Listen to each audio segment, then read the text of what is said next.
Hi everyone. Oh. Hi everyone. Welcome to coming today. Today our pack chat are going to be with the academic advisor. Let's start off with the introduction. My name is Melody. I'm currently in Black Pack. My pronouns are she, her, and hers. And my fun fact about myself is I'm a foodie, so I love to eat a lot of food and love to travel. And I'm gonna pass it on to my partner, Lizette. Your turn. Hi, my name is Lizette. My pronouns are she, her, hers, and I am a Black Pack advisor. And a fun fact about myself is that I am adopted, and I was adopted by my great aunt and uncle, and they are 50 years older than I am. And then whoever wants to go next can go next. All right, I can go next. So my name is Jay Sean. I use he, him pronouns. I am a current junior at UWT, planning on pursuing a double major in business administration and communication. And I'm a great pack advisor. And a fun fact about myself is I also go by snack bar because I am always carrying snacks around on my person at all times. So if you ever see me on campus, feel free to ask for some for a snack because I'm willing to share. I'm Exita. Hi. I go by she and her and hers pronouns. I am a sophomore and my intended major is to double major in law and policy and communications with the main focus in global engagements. I am a gold pack advisor, hey, and my partner's not here, so I'm just representing press. And also a fun fact about myself, I like to read British literature. It's literally my favorite genre, and I know it's like a little bit boring to other people, but it's really interesting to me. And I like to go like on different adventures, like hiking and camping and visiting waterfalls and stuff like that. So yeah.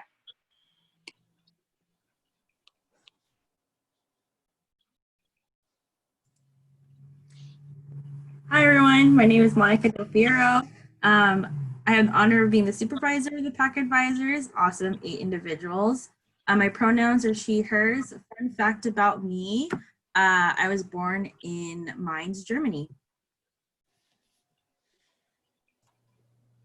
Hi everyone, my name is Isabella Webb. I'm an academic advisor with the University of Washington, Tacoma. I work with students A through E, and a fun fact about me is I am born and raised in Australia. Nice. So we are so happy to have everyone here today. We are meeting the academic advisors. So you might want to know who an academic advisor is. So academic advisors are advisors that help you with registering for classes and answering your questions about planning for your years at UW-Tacoma. They help you explore academic and career options, build relevant skills and experience, succeed academically, personally, and professionally. So we are going to be meeting one of our academic advisors, and we are so lucky to have Isabella Webb come, and we want her to tell just a little bit about herself. And we are excited to have you, and you can use this space as you please. Thank you, Isabella. Thank you. All right. So, well, I work with students A through E. So I work generally with the freshman and pre-major students. So that means students who have come into UW as freshmen or have transferred in, and pre-major is before you either declare, apply to, or get accepted into a major. My role is to help you navigate those first several years with UW with timelining, planning, and any of the requirements that you need to apply for your major. We also do a lot of work connecting you to campus and community resources, and we are always available in our office. You would simply schedule in for an appointment. If we are busy, we do have student advising mentors that are online between 9 a.m. and 4 p.m. and they are there to help you navigate any questions that you may have or get those answers for you. So I'm going to now kind of talk a little bit about myself so you can get to know some more about me. I'm going to share a presentation that I actually teach for TUNEV 250, which is a great series that we have for freshman students coming in. And I'm going to pull that up on my screen right now. So can everyone see that?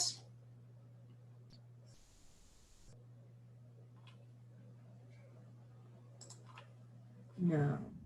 Okay. No. Whoops, I think that you have to give me screen share capability.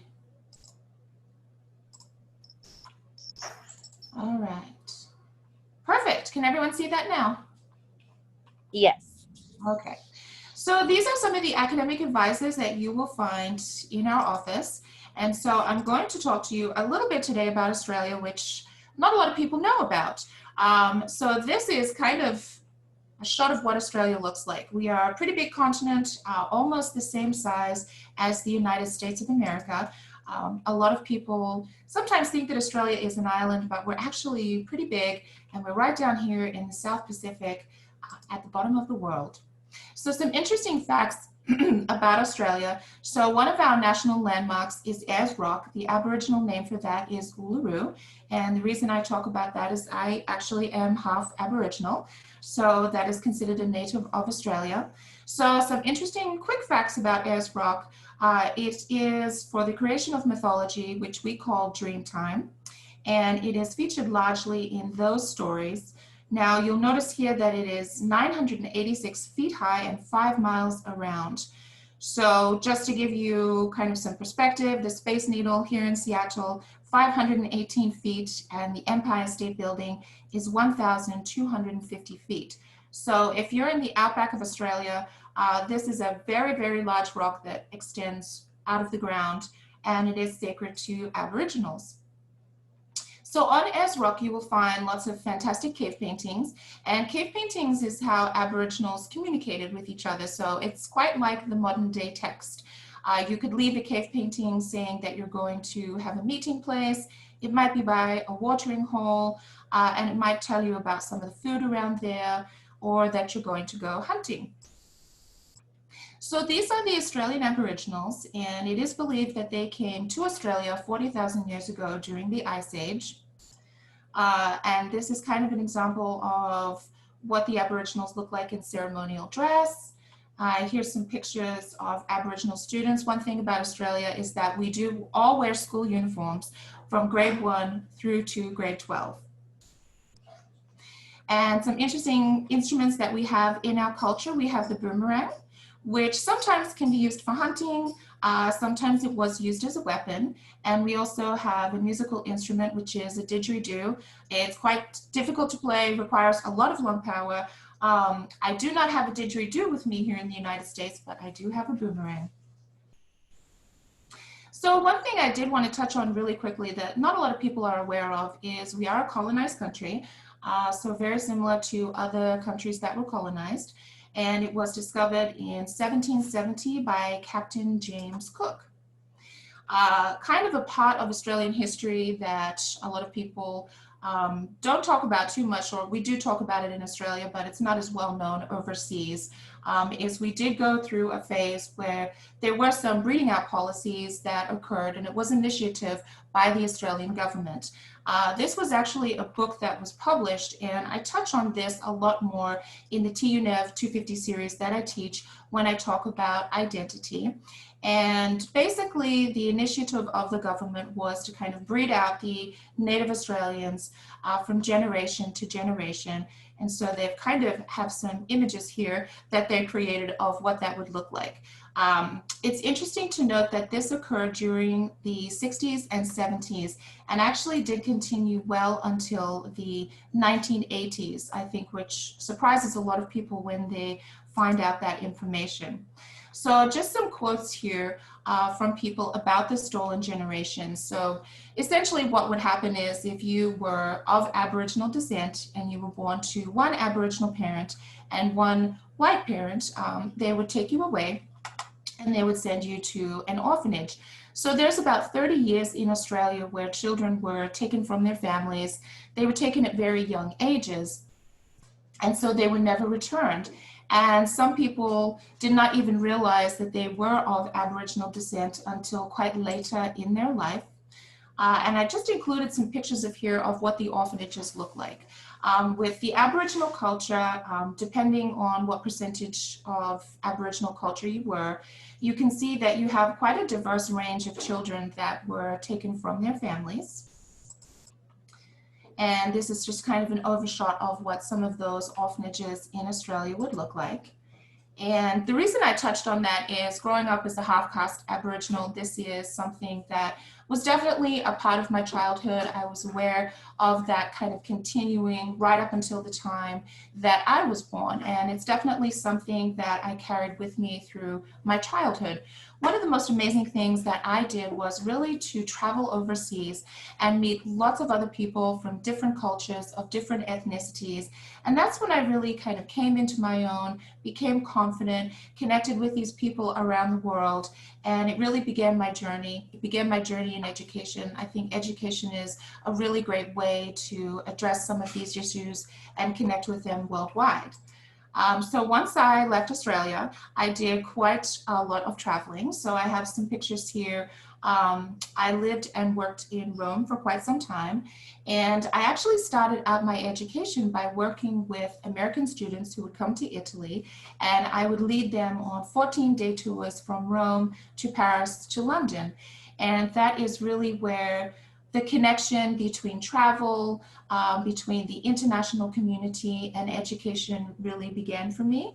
I've seen a lot of people have those wonderful aha moments that I myself had when I left Australia when I was 17. And I have a photo down here when I was at the Louvre in Paris. I can tell you, coming from Australia, it's very hot. And this was one of the coldest days of my life. I had never been around cold weather like that. So that was quite the experience for me. So working in education, as I said, I've worked overseas with American students. I've also had the pleasure of working in the United States with lots of international students coming from many countries, both in Asia and throughout Europe. And it has been definitely one of the highlights of my career. And so at the end here, I just thought it would be fun to kind of create a map of all the places that I have traveled to, lived, and worked in. And it seems to me like I've done a lot, but when I look at this map and I see that I've really only tapped on a small percentage of the world. So I think my message and takeaway to everyone today is when you can get out there safely, once the pandemic comes to a close, definitely travel, meet lots of different people, meet people from different cultures. It's really the connector piece for the world. And we are so lucky here at the University of Washington, Tacoma, because we do have a very diverse student group, but also staff as well. And it really is a great place to be. So I will conclude my presentation there and open it up for some questions. Thank you.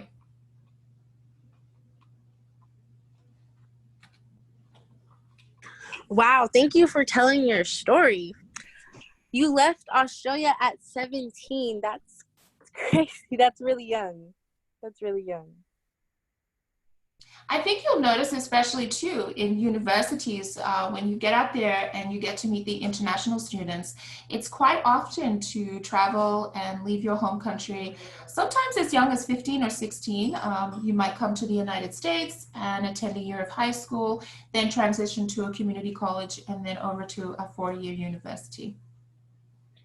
If there was someone in this chat that was as young as you, like 17, what advice would you give them when they're venturing off to, you know, do this whole journey as you did? Wow. You know, just to be open and ready for any experience, I think is the key thing. Be open to meeting people, be open to connecting. When I moved to Italy, I did not speak Italian. And so sometimes when you don't speak the language of that country, it can be really intimidating. But just be your most authentic self. Get out there. Don't be afraid to make those mistakes. And when you can do it through education, you really are so fortunate in that you have an inbuilt community around you. I definitely would not change my travels for the world, and I highly recommend to everyone, when you can, to get out there and travel. For students coming to UW, I would say a great thing to do is to join some of the wonderful clubs and organizations that we have on campus. We have so many of them, and I know the PAC advisors can maybe touch on for the students some of the wonderful organizations and clubs and opportunities that we have here right on campus. Yeah, thank you. Does anyone else have any questions for Isabella?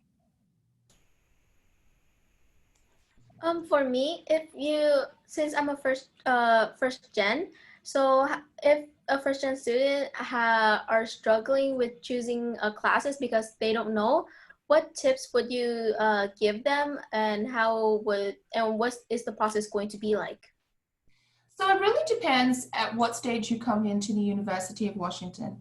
If you come in as a freshman, we have a lot of fantastic core classes that are designed specifically for you to get your feet wet and also to meet your fellow freshman community. And so these are a great experience to figure out what your skills are, what your passions are, and what your strengths are that you never realized you had. For students who are transferring in sophomores, sometimes even juniors. Really, you want to be meeting with your academic advisor so you can be looking at the timeline of when you need to apply to your program, also what your prerequisites are, making sure that your prerequisites don't have any additional prerequisites, and making sure that you timeline that out. So it really is kind of a harmonious blend between kind of exploring, experiencing, especially when all the classes are remote. You want to find something that you're passionate about, that brings out a little creativity in you that you can enjoy online, and then working with your advisor for the whole package. So getting in those exploratory classes, but keeping an eye on the prerequisites, the requirements, and the timelines. Wow, that's very helpful. Any other questions? Yeah, so Isabella, you're pursuing your master's, correct?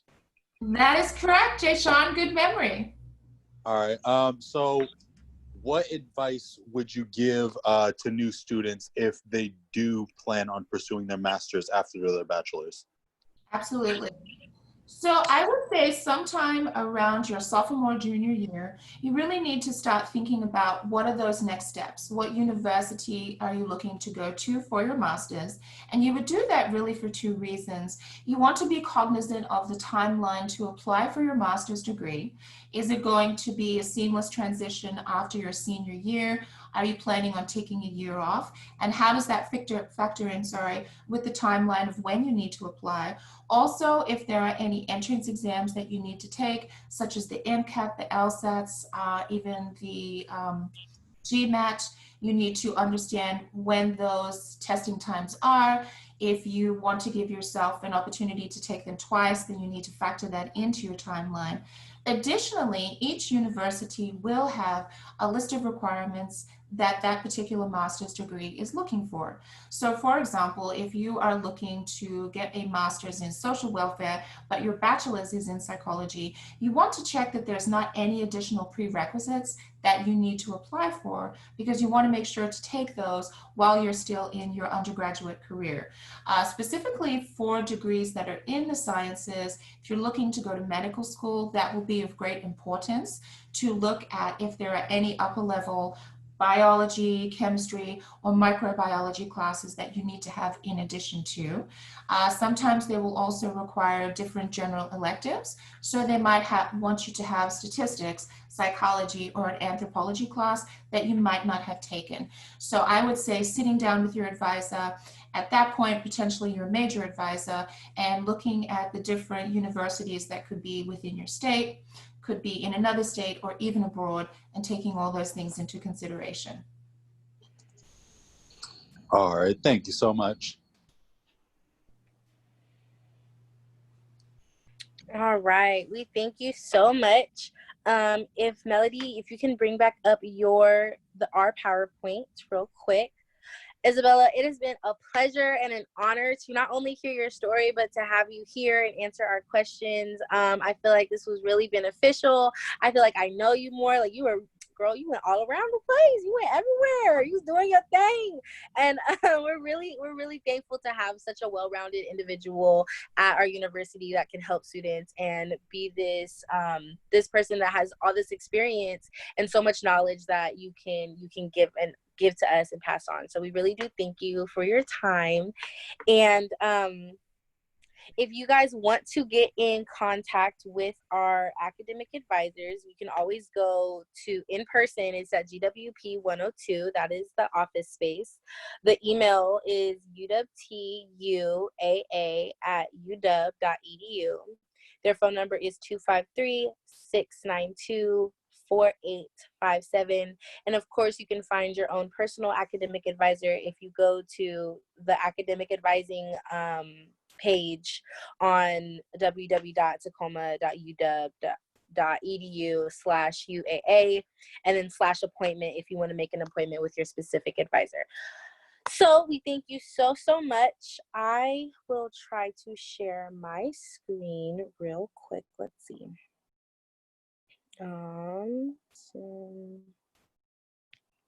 Okay, let me know. Okay, you know what? Never mind. I can't. Okay, so just for future information that is coming up that we want you to know about, is today the, for Cooking with Snack Bars on August 8th, that's 5 p.m. to 6 p.m. That's going to be on Instagram Live at UWT PAX. So we want everyone to come out if you can. Jay Sean is an excellent chef. He is a cook. He is amazing, and his food is just as amazing. And here is the flyer. If you want to take a screenshot of that, please come out and participate, get some ingredients. If you want to find the list of ingredients, you can find it on our Instagram page and also on our Twitter page, which is, our Twitter is at UWT Pack Advisor. And if we go to the next slide, we have all of our social medias right there. We have our email. So we have the uwtstp@uw.edu, and then our specific Black Pack one, which is uwtbpack@uw.edu. And then our Facebook is UWT Pack Advisors. Our Instagram is UWT Packs. And last but not least, our Twitter is UWT Pack Advisor. We thank you all for coming so much. And again, thank you, Isabella. And thank you to all of our Pack Advisors. We'll see you next week.